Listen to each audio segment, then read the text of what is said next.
Señoras, señores, bienvenidos al canal Al 24 News. En la actualidad de esta noche, los turcos acuden a las urnas mañana para la segunda ronda de la elección presidencial disputada entre Erdogan y Kılıçdaroğlu.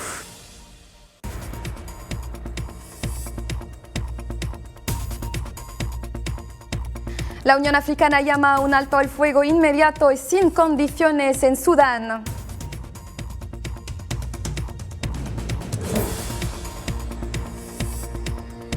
Las autoridades españolas investigan disparos contra inmigrantes africanos en Marruecos.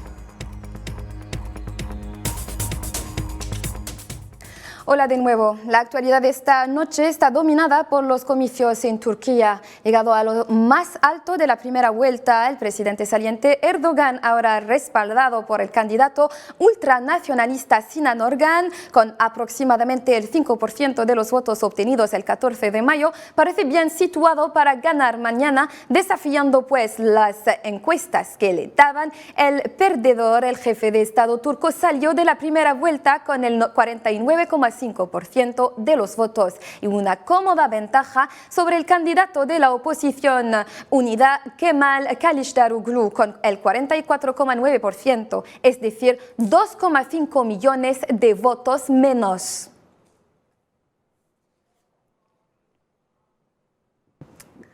Pues tal como anunciábamos, los turcos volverán mañana domingo a las urnas de cara a votar en la segunda vuelta de la presidencial, en la cual tendrán que elegir entre la continuidad, votando al presidente saliente Recep Tayyip Erdogan, y la renovación, votando a su rival Kemal Kılıçdaroğlu. Meryem Labrich.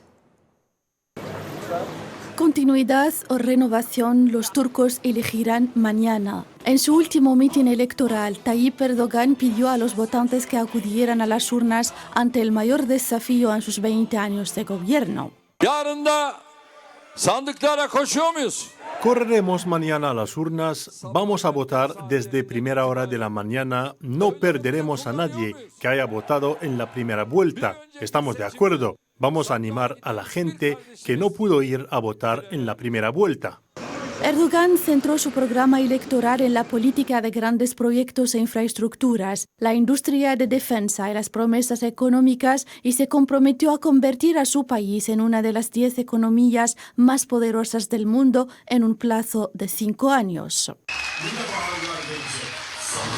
En contraparte, Kemal Kılıçdaroğlu, su opositor, ofreció una plataforma integradora y promesas de un restablecimiento democrático, incluida la vuelta a un sistema de gobierno parlamentario y la independencia de un poder judicial. Hoy Turquía tiene graves problemas económicos. Si estamos pidiendo dinero a la gente a la que hasta ayer insultábamos, significa que tenemos un problema. Todos somos conscientes de ello, por lo tanto, iremos a las urnas y depositaremos nuestros votos, sustituiremos a un gobierno autoritario por medios democráticos. Kemal Kılıçdaroğlu prometió a los turcos priorizar el fortalecimiento del sistema parlamentario, el fin del sistema presidencialista, la reducción de las prerrogativas del jefe del Estado y la elección del primer ministro por el Parlamento. Las elecciones en Turquía acontecen tras las repercusiones del terremoto de febrero pasado, una crisis económica marcada por una inflación galopante y el desplome de la moneda local y la división en torno a los refugiados. Aquellos son todos desafíos que tendrá que retar el nuevo presidente de Turquía. Y vayamos ahora rumbo a Estambul para entrar en contacto con nuestro enviado especial, Sofian Barudi. Sofian Barudi, buenas tardes. ¿Puede describirnos el ambiente preelectoral ahí en Turquía? Muy buenas noches, Sara. Estamos aquí en la ciudad de Estambul, precisamente en el centro de la ciudad, en la Plaza Taksim, en donde hemos hablado con muchos ciudadanos y podemos decir que sentimos un real involucramiento y una preocupación por esta segunda vuelta de los comicios presidenciales que están calificados por ambas partes de elecciones de importancia histórica. Los ciudadanos turcos viven el centenario de la República Turca en este año 2023. Va a estar muy difícil tener un pronóstico preciso sobre el resultado final, aunque sabemos que la ciudad de Estambul precisamente ha visto la victoria del candidato de la oposición por la Alianza de la Nación, Kemal Kılıçdaroğlu. Entonces vamos a seguir de manera estrecha este evento que no solo tiene una importancia nacional, pero es también un evento mayor, un evento político mayor en el lado regional e internacional. Gracias Sofian Barudi. Entonces, más de 60 millones de votantes turcos están llamados este domingo a elegir entre el saliente Recep Tayyip Erdogan o al candidato de la oposición, Kemal Kılıçdaroğlu. Les invitamos a descubrir su recorrido en este comentario de Abdulali Belkhdar.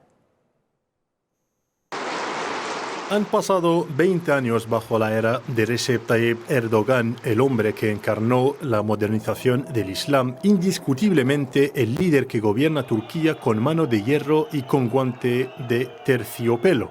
Fundador y presidente del Partido Justicia y Desarrollo, nombrado primer ministro en 2003, modificó la Constitución para que el jefe de Estado fuera elegido directamente por los ciudadanos, superando en longevidad al fundador de la República Turca, Mustafa Kemal Atatürk. Aspira a suplantarlo también al cambiar la Turquía moderna a través de una apertura económica para atraer capital extranjero, una mano tendida a los kurdos del Partido de los Trabajadores del Kurdistán y el levantamiento de la prohibición de acceso a las universidades, el ejército y la administración a las mujeres con velo, logros que han valido la adoración de sus seguidores.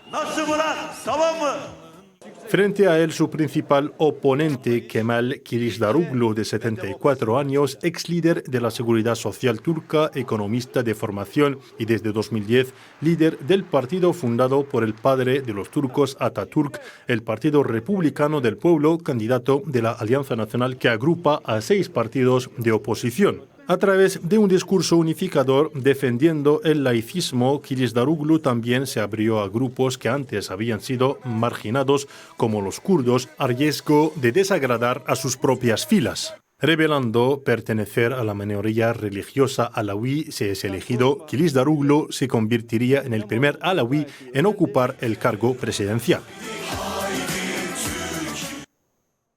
Las elecciones en Turquía de este año tienen mayores implicaciones. Para analizar los envites de estas elecciones, hemos entrado anteriormente en contacto con Ömer Özkizilic, analista político internacional basado en Ankara, quien a continuación nos habla de los envites de estas elecciones. Las elecciones en Turquía este año son las más importantes, porque tendrán mayores repercusiones sobre el mundo entero, señaladamente en lo relativo a la política exterior turca y las relaciones internacionales.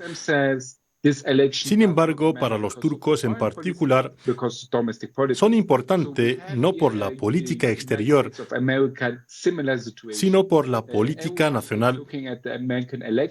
Si el gobierno actual es reelegido, como parece ser el caso, entonces la política exterior tendrá cambios mayores en el enfoque de otros estados en Turquía, dado que Erdogan permanecerá unos 5 años más. Los países occidentales decidieron esperar los resultados de las elecciones antes de hacer cualquier cosa. Después de la elección, los occidentales deberán mejorar sus relaciones con Turquía y tratar con Turquía más que nunca. Y si se produce un milagro y la oposición gane, lo que dudo, entonces ello cambiará la política exterior turca. Turquía se convertirá en más pro-occidente y tendrá un enfoque casi xenofóbico.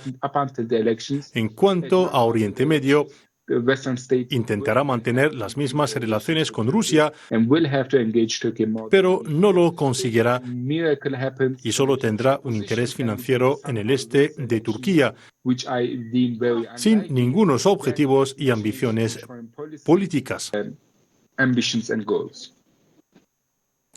El tema de los refugiados sirios en Turquía ha sido abordado durante la campaña electoral. Ömer Uskizilcik nos explica la particularidad de los refugiados de Turquía.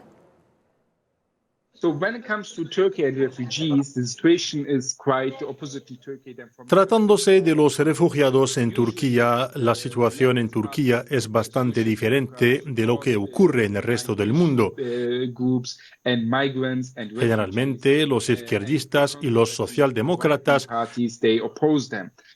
apoyan a los grupos migratorios y a migrantes, mientras los partidos conservadores están en contra. Sin embargo, en Turquía es lo contrario. La oposición de los socialdemócratas está más en contra de los refugiados que el Partido Conservador, y es algo propio a Turquía, y vemos que después de su derrota en la primera ronda, el candidato de la oposición ha intentado cambiar su enfoque. Muy a menudo es un enfoque fomentado por la xenofobia y el racismo, y quiere la partida de los sirios hasta con el uso de la fuerza, pues no se trata de un retorno de los refugiados, sino echarlos.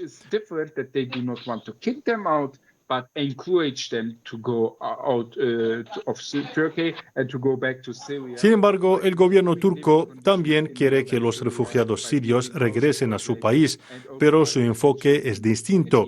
No buscan echarlos, sino alentarlos a volver a Siria a través del mejoramiento de sus condiciones de vida en el norte de Siria, con la construcción de proyectos de alojamiento y concluir acuerdos con el gobierno de Assad para el retorno de los refugiados. Hace algunos años nadie tenía ningún problema con los sirios, pero ahora la mayoría de los turcos no quiere que se queden en Turquía. Entre inflación y el seísmo del pasado 6 de febrero, que fue un verdadero golpe para el pueblo turco y para el liderazgo del actual presidente Erdogan, son estos dos temas, unos de los temas que abordamos esta noche con nuestros invitados, pues Tobías Belgrano, consultor político y director de asuntos latinoamericanos en The New Global Order, y Bashir Mohamed Lahsen, periodista investigador en la Universidad de Sevilla y especialista en relaciones internacionales. Señores, buenas tardes. Hola, buenas noches, Sara, ¿cómo estás? Un saludo para todo el equipo de Al24 News, desde acá, desde Buenos Aires, Argentina. Buenas tardes. Entonces empezamos por una pregunta para usted, señor Bashir Mohamed Lahsen. Según usted, ¿cómo impactará el seísmo del 6 de febrero pasado las elecciones de este domingo? Pues el terremoto que sofocó a Turquía en febrero, el mes de febrero pasado, creo que tiene un impacto importante en las elecciones actuales. Primero por las promesas electorales que hizo el actual presidente Recep Tayyip Erdogan, por la construcción de más de 240.000 edificios que se han derrumbado en las diferentes ciudades de Turquía, y segundo por las ayudas prometidas por el presidente Recep Tayyip Erdogan, que a pesar de la crisis económica que vive el país, a pesar de que la reconstrucción de lo que llevó el seísmo, que fuentes de Naciones Unidas, el Banco Mundial, estiman entre más de 100.000 millones de dólares lo que es la reconstrucción de todo lo que devastó el terremoto. Por lo tanto, el tema del terremoto está muy presente, y también creo que es uno de los ejes importantes de los que Erdogan basó su campaña electoral, porque prometiendo la construcción de casas, prometiendo la construcción, las ayudas a familias, todo tipo de ayudas, la reconstrucción del país, creo que consiguió una ventaja sobre los demás candidatos a las elecciones presidenciales. Una pregunta para usted, señor Tobias Belgrano. La inflación en Turquía es la cuarta más alta del planeta hoy, detrás de Venezuela, Zimbabue y Argentina. Incluso había superado el 85% en octubre pasado, el más alto en un cuarto de siglo. Según usted, la libra turca, que ha alcanzado su más bajo nivel estos últimos días bajo el mismo liderazgo, según usted, ¿Turquía podrá reforzar su economía actual tras estas elecciones? Yo creo que sí, yo creo que la libra turca está tocando un piso inflacionario en un contexto de inflación a nivel mundial. La candidatura y el partido de Kılıçdaroğlu propone medidas más ortodoxas y subir las tasas de interés. Considero que en el contexto de varios países que han ido en este sentido, países como Argentina, donde las tasas de interés llegan a casi al 90%, y superan el 90%, no hemos visto, por ejemplo, en el caso de la República Argentina, que eso implique bajas en la inflación, con lo cual creo que quizás la medida no es tan acertada en este contexto. Señor Beşir Lahsen, en los discursos que han pronunciado ambos candidatos durante la campaña electoral, hemos escuchado discursos muy nacionalistas. Según usted, ¿esta va a ser la política que va a seguir en adelante? Es una de las novedades de las elecciones en Turquía, una de las novedades que es el discurso duro, los mensajes duros, racistas, incluso en contra de los refugiados y de los inmigrantes de principalmente Siria, Irak, Afganistán, Yemen, entre otros países. Es una de las novedades y estamos sorprendidos por el nivel que ha llegado el endurecimiento de los mensajes anti-migrantes en Turquía. Creo que Erdogan le han empujado los demás candidatos a endurecer su política, aunque hemos visto ya que en los últimos años ha llevado a cabo una política incentivando los retornos voluntarios de los inmigrantes, de los refugiados sirios. El propio Erdogan habla de más de 500.000 refugiados sirios que han retornado a sus países, a pesar del discurso ultraderechista y contra los refugiados en la campaña que ha caracterizado la campaña electoral en Turquía. Creo que Erdogan es el que ha propuesto seguir en la misma línea que ha empezado, que es el retorno voluntario, y ha prometido pues seguir ahondando en esa política. A cambio, y es un caso un poco peculiar, que el socialdemócrata Kılıçdaroğlu, que prometiera echar a los refugiados sirios en 2 años para intentar pues sacar votos del caladero de los ultranacionalistas en las elecciones sirias. Creo que este tema lamentablemente es un tema humanitario, pero se ha convertido en propaganda electoral para los diferentes candidatos, pero la sorpresa es que los socialdemócratas en todo el mundo son quien tradicionalmente defiende los refugiados y las políticas y rechaza las políticas antimigratorias. En el caso de Turquía es totalmente diferente y hemos visto que el candidato izquierdista Kılıçdaroğlu es quien promete echar los refugiados sirios. Por lo tanto, Erdogan, por lo menos hasta ahora, no ha prometido echar a los refugiados sirios, sino apostar por la devolución voluntaria y la construcción de casas y de acondicionar la vida en el norte de Siria. Y creo que después de las elecciones veremos que las políticas antimigratorias se van a endurecer más de lo que están ahora. Sí, y última pregunta para usted, señor Tobias Belgrano. Según usted, pese a una economía floja actualmente en Turquía, ¿Erdogan tiene unas suertes de arrancar un nuevo mandato? Yo considero que sí, considero que Erdogan, frente a esta contradicción de la que hablaba acá mi colega, a esta contradicción que se ve en la oposición de discursos pro-europeístas y pro mover el esquema político hacia un sistema más parlamentario, considero que el peso del liderazgo carismático de de Erdogan puede tener un gran peso a la hora de la elección de los turcos.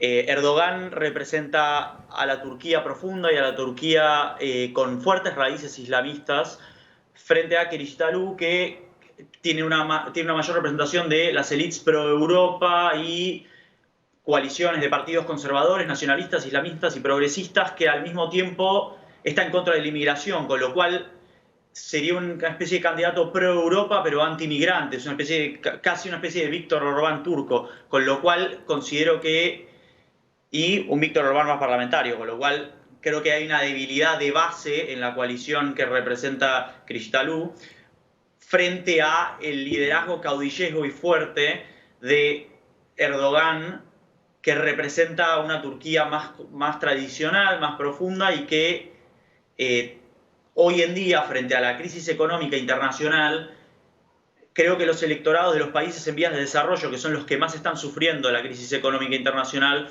van a votar por liderazgos fuertes que les den certidumbre en el mediano y largo plazo. Creo que en este caso de estas elecciones es la candidatura de Erdogan la que representa esa fuerza y ese liderazgo que apunta hacia una dirección u otra. Y creo que la debilidad estructural que tiene la oposición para estas elecciones son que hay una pluralidad de voces en un contexto muy caótico donde se necesita una dirección hacia una orientación A o B. Pero eso no aparece porque tenemos voces del laicismo, conservadoras, anti-inmigrantes, kurdas, o sea, hay una coalición variopinta en un contexto donde no podemos estar debatiendo, sino que en muchos casos los electorados están pidiendo decisiones fuertes y que den certidumbre económica. Sí, sí. Muchísimas gracias entonces, señor Tobías Belgrano. También a usted, señor Bashir Mohamed Lahsen. Gracias por su participación de esta noche. Así pues, concluimos este capítulo dedicado a las elecciones en Turquía. Volvemos a encontrarnos justo después de una pausa.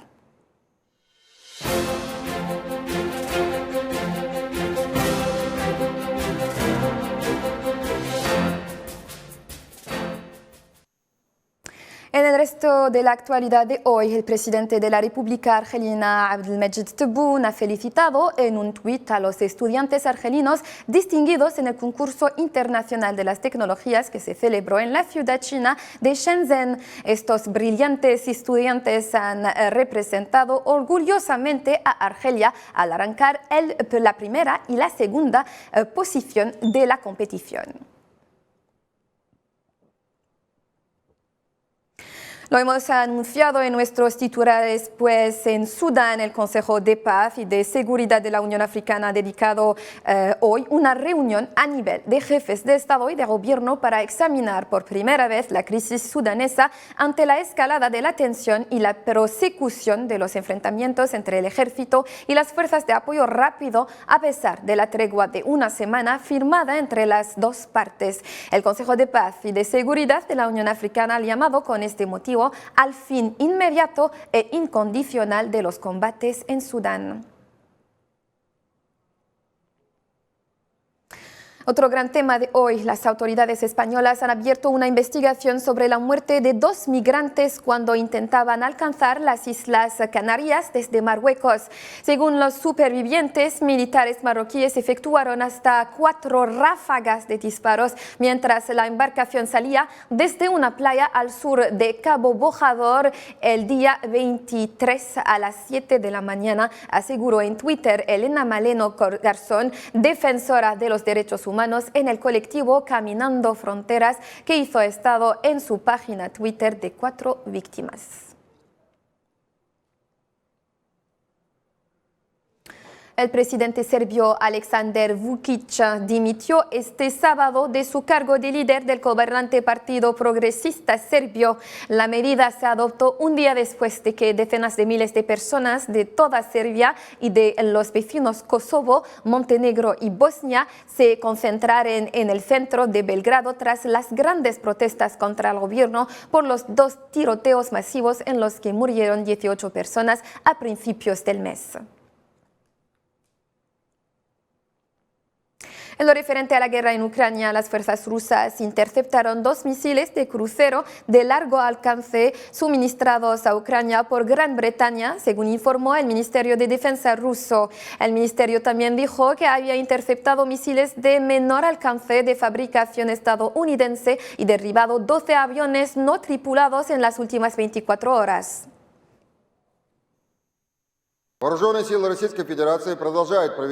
Las Fuerzas Armadas de la Federación de Rusia siguen llevando a cabo una operación militar especial.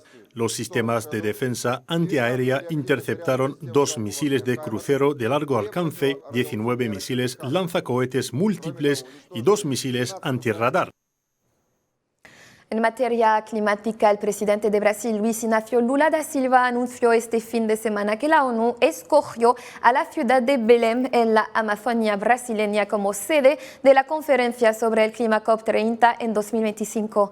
Belém es la capital del estado brasileño de Pará y está ubicada en la bahía de Marajo, a pocos kilómetros de la desembocadura en el Océano Atlántico, en la región noreste de la selva amazónica. Eu já participei de COP no Egito, já participei de COP em Paris. Yo ya participé en la COP en Egipto, participé en París y en la COP en Copenhague. Las personas hablaban de la Amazonía, entonces yo dije, ¿por qué no hacer la COP en la Amazonía para que ustedes la conozcan y vean lo que son los ríos, los bosques, la fauna de la Amazonía? Creo que es muy importante. E eu acho que é muito importante. El presidente cubano Miguel Díaz-Canel saludó los lazos de su país con la Unión Europea durante una reunión con el jefe de la diplomacia de la Unión, Josep Borrell, en La Habana. El mandatario cubano se mostró muy satisfecho por los acuerdos entre Bruselas y La Habana y habló del vasto potencial de los lazos entre el país isleño y el bloque de los 27. Nosotros sentimos mucha satisfacción por el momento en que estamos en la implementación de ese acuerdo con la Unión Europea. Y yo creo que siempre cuando uno analiza las relaciones entre Cuba y Europa, que encuentra que los lazos histórico-culturales que hay entre Cuba y Europa es un pilar para facilitar en el presente y también en el sentido perspectivo la profundización de todas nuestras relaciones en los diferentes ámbitos. Yo creo que hoy, tanto en el ámbito político-diplomático como en el ámbito de la cooperación, hay un camino que se ha ido ordenando y que va dando resultados. Y creo que las potencialidades en el futuro son amplias. A solo un mes de que los votantes guatemaltecos elijan a un nuevo presidente, el máximo tribunal del país dictaminó este viernes dejar fuera de las elecciones al favorito en las encuestas, Carlos Piñera. La semana pasada, un tribunal de primera instancia consideró que el empresario conservador Carlos Piñera no podía presentarse a las elecciones por incumplir las normas que rigen el proceso de nominación, como la no recogida de firmas de los delegados del partido y la no presentación del informe financiero requerido. Y para concluir, las autoridades de México han lanzado las alertas ante la erupción del volcán Popocatépetl. Se espera que en los próximos días el volcán siga arrojando cenizas, fragmentos incandescentes y provocando temblores de alta frecuencia y amplitud variable, informó el Comité Científico de Seguimiento. Estimados telespectadores, así pues concluimos nuestra edición. Te damos gracias por haberla seguido. Un saludo.